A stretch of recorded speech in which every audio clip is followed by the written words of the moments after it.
You're now watching The Wash Daily.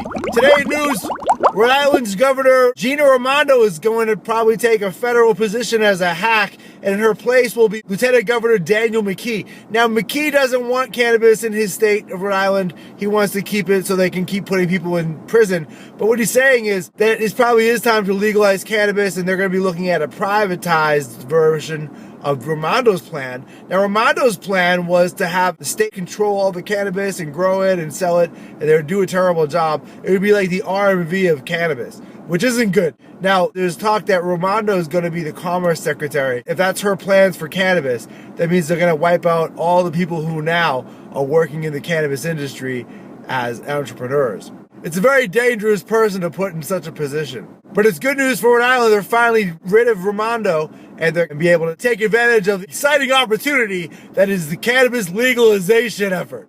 Also in news, the U.S. Census Bureau wants to collect data on all the cannabis companies to find out how much they're bringing in. They want to know how much they're going to have to adjust the GDP, and cannabis is definitely going to be a significant part of the GDP, which is strange because cannabis doesn't have any medicinal use, and it's very dangerous. And taxation is theft, requiring companies who don't have access to banking and that aren't able to use insurance companies because of federal dictates. There's so many hurdles they have, and the federal government still wants to take tax from them. It's so wrong. It's immoral and wrong, and taxation is theft.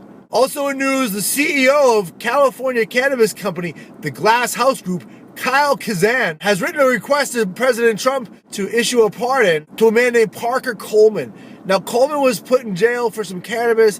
He was using cannabis for pain management. They found a firearm in the car, and they went for the jugular on him. They gave him like 40 years for some cannabis, and he's already served about 10 of them. He's in jail for another 30 years for weed. At the same time, California is relying on money brought in by cannabis to save their state. It's so hypocritical. So they're saying, we gotta release this guy. He's in jail for another 30 years. He didn't hurt anybody. He just had cannabis and some firearms. And you might think, well, he had firearms, so he needs to go to jail. No, he doesn't. You're supposed to have firearms. Thanks for watching The Wash Daily.